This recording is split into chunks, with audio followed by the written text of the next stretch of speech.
Hello friends, Ram अवतार academy में आपका स्वागत है। हमारी relations and functions class 12th के लिए सीरीज चल रही थी, तो उसी में हमने एक्सरसाइज 1.1 के कुछ क्वेश्चन 1 to 11 देख लिए थे। तो अब हम आगे जो क्वेश्चंस बचे हुए हैं, क्वेश्चन नंबर 12 to 16, उसको हम आगे फॉरवर्ड करते हैं। आई होप आपने हमारी पिछली वीडियो देखी होगी, कुछ क्वेश्चंस भी किए होंगे, आपको कोई डाउट भी नहीं रहा होगा। इसलिए हम आगे अपने क्वेश्चन नंबर 12 की तरफ बढ़ते हैं।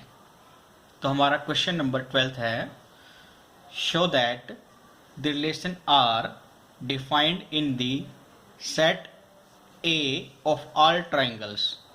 मीन्स आपके पास एक सेट है ए, जिसमें नंबर ऑफ एलिमेंट्स क्या है, ऑल दी ट्राइंगल्स।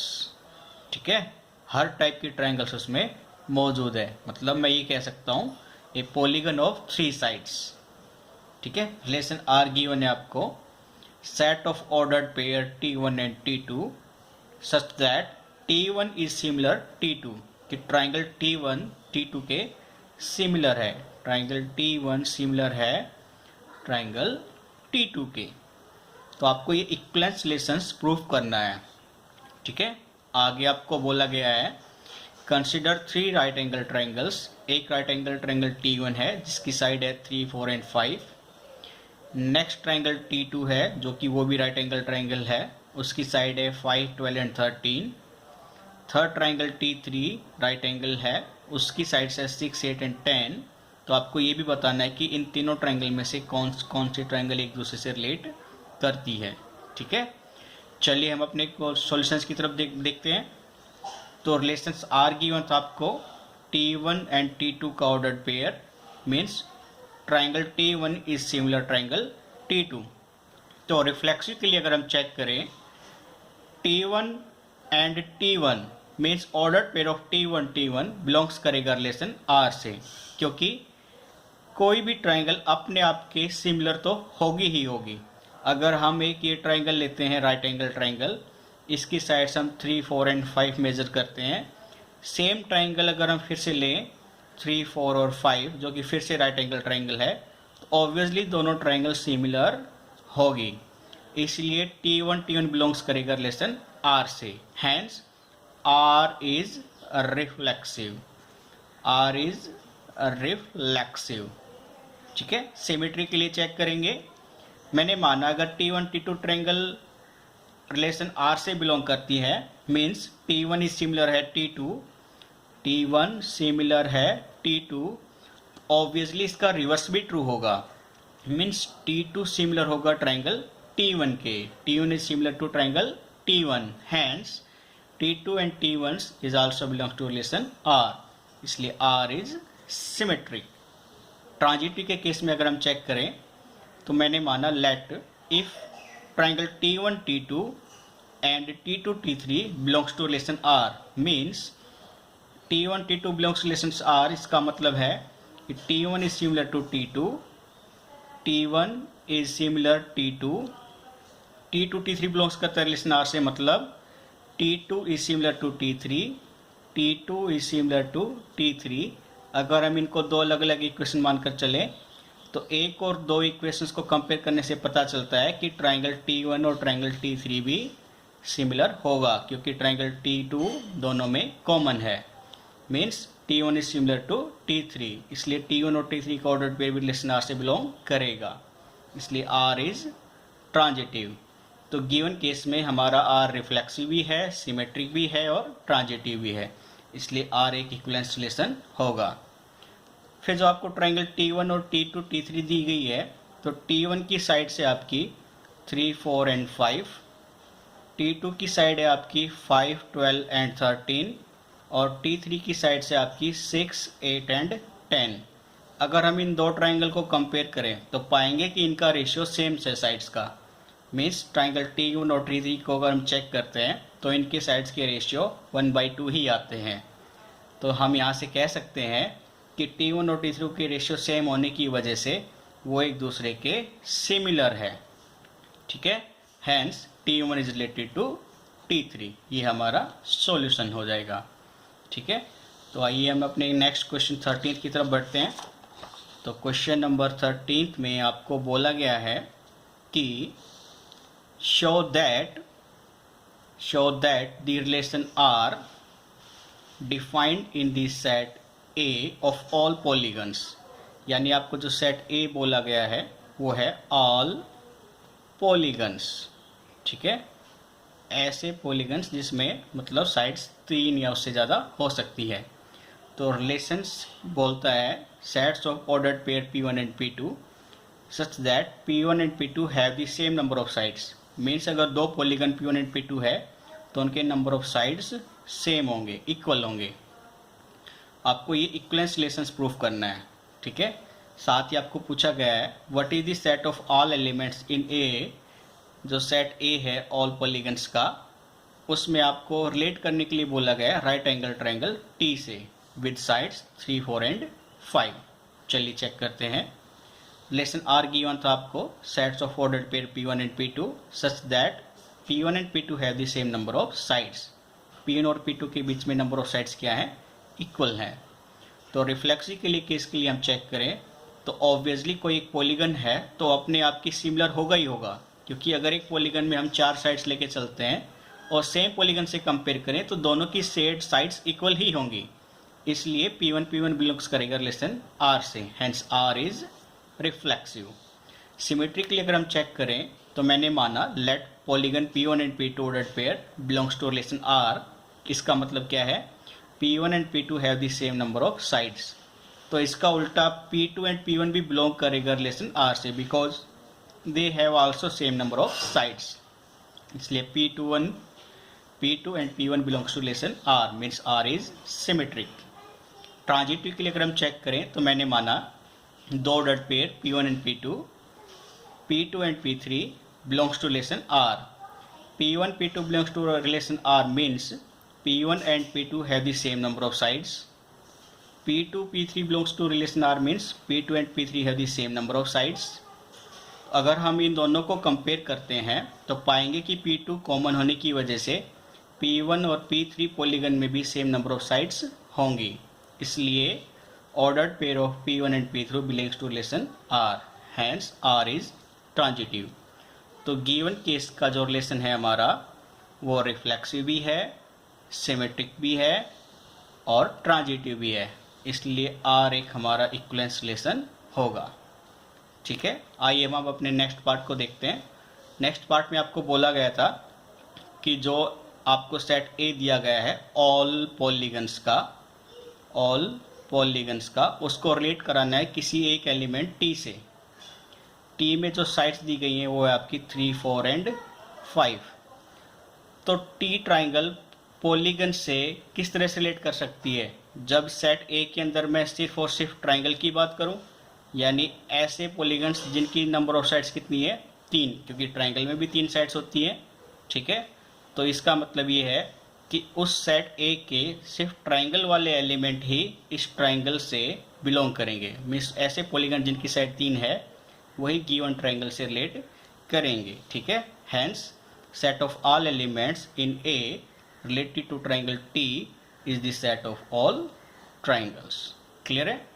चलिए हम अपने नेक्स्ट क्वेश्चन नंबर 14 की तरफ आगे बढ़ते हैं। तो क्वेश्चन नंबर जो 14 है उसमें बोला गया है let L be the set of all lines in XY plane. कोई एक XY प्लेन है जिसमें L लाइन्स को दिखा रहा है। R be the relation in L defined as. Relation L को डिफाइन करने के लिए एक R गिवन है, उसमें बोला गया है set of ordered pair L1 and L2 such that L1 is parallel to L2, line L1 is parallel to line L2। ठीक है, आपको ये इक्विवेलेंस रिलेशन प्रूफ करना है। साथ ही ऐसे सेट बताने हैं जो रिलेशन से रिलेट करके इस लाइन को भी डिफाइन कर सके। तो चेक करते हैं हम। तो गिवन रिलेशन आपको मौजूद था L1 is parallel to L2।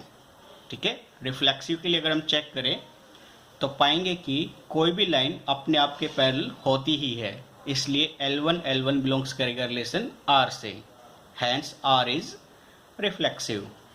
Symmetry के लिए अगर हम चेक करें तो मैंने माना L1 L2 बिलोंग करता है रिलेशन R से, तो मतलब इसका है कि L1 पैरेलल है L2 के। तो अगर L1 L2 के पैरेलल है तो ऑब्वियसली इसका रिवर्स L2 भी पैरेलल होगा L1 के। कोई दो लाइन पैरेलल है एक दूसरे के, तो हम ये कह सकते हैं L2 and L1 is also belongs to relation R, इसलिए R इज सिमेट्रिक। ट्रांजिटिव के लिए अगर हम चेक करें तो मैंने माना let L1 and L2 belongs to relation R, means L1 is parallel to L2, L1 is parallel to L2. Also L2 L3 belongs to relation R, means L2 is parallel to L3, L2 is parallel to L3. From equation first and second we find that L1 is also parallel to L3, L1 is also parallel to L3. Hence L1 L3 belongs to relation R, इसलिए R is transitive। तो given relations reflexive भी है, symmetric भी है और transitive भी है, इसलिए R हमारा एक कैसा रिलेशन है, इक्विवेलेंस रिलेशन है। ठीक है, तो अब आपको जो गिवन लाइन थी उससे रिलेट करना है हमें रिलेशंस को। तो गिवन लाइंस की इक्वेशन है आपकी y बराबर में 2x + 4। इस लाइन का अगर हम स्लोप निकालें तो वो आपका m बराबर में 2 आएगा। अब कोई भी पैरेलल लाइंस अगर आप लेते हैं तो 11th क्लास में आपने पढ़ा हुआ है, पैरेलल लाइंस का स्लोप हमेशा इक्वल होता है। ठीक है, हैव द सेम स्लोप्स। जो पैरेलल लाइन होती है उनका स्लोप्स हमेशा इक्वल होता है। तो मैंने एक लाइंस मानी जिसमें स्लोप 2 है और कोई कांस्टेंट c है, जहाँ पे कांस्टेंट बिलोंग करता है रियल नंबर से। ठीक है, hence set of all lines related to the given line is y बराबर 2x + c। ये हमारा सॉल्यूशन हो जाएगा। ठीक है, तो आइए आज हमारे अपने सेकंड लास्ट क्वेश्चन नंबर 15 की तरफ बढ़ते हैं। तो क्वेश्चन है आपका, let R be the relation in the set 1 2 3 and 4 given by relations 1 2 2 2 1 1 4 4 1 3 3 3 and 3 2। आपको करेक्ट आंसर चूज करना है कि वो रिफ्लेक्सिव सिमेट्रिक है लेकिन ट्रांजिटिव नहीं है। ऑप्शन बी कहता है कि रिफ्लेक्सिव ट्रांजिटिव है लेकिन सिमेट्रिक नहीं है। ऑप्शन थर्ड कहता है सिमेट्रिक ट्रांजिटिव है लेकिन रिफ्लेक्सिव नहीं है। ऑप्शन डी बोलता है कि वो एक इक्विवेलेंस रिलेशन है। तो हम चेक करते हैं। तो गिवन सेट था 1 से 4 तक एलिमेंट है, रिलेशंस आपका मौजूद है जो भी गिवन है। तो अगर हम रिफ्लेक्सिव के लिए चेक करें तो पाएंगे कि 1 1 2 2 3 3 एंड 4 4 रिलेशन R से बिलोंग करता है, इसलिए R तो रिफ्लेक्सिव होगा। सिमेट्रिक के लिए अगर हम चेक करें तो 1 2 रिलेशन R से तो बिलोंग करता है, लेकिन इसका रिवर्स 2 1 रिलेशन R से बिलोंग नहीं करता। 2 1 रिलेशन R1 में कहीं मौजूद नहीं है। ठीक है, इसलिए R is not symmetric, R symmetric नहीं है। ठीक है, ट्रांजिटिव के लिए चेक करते हैं।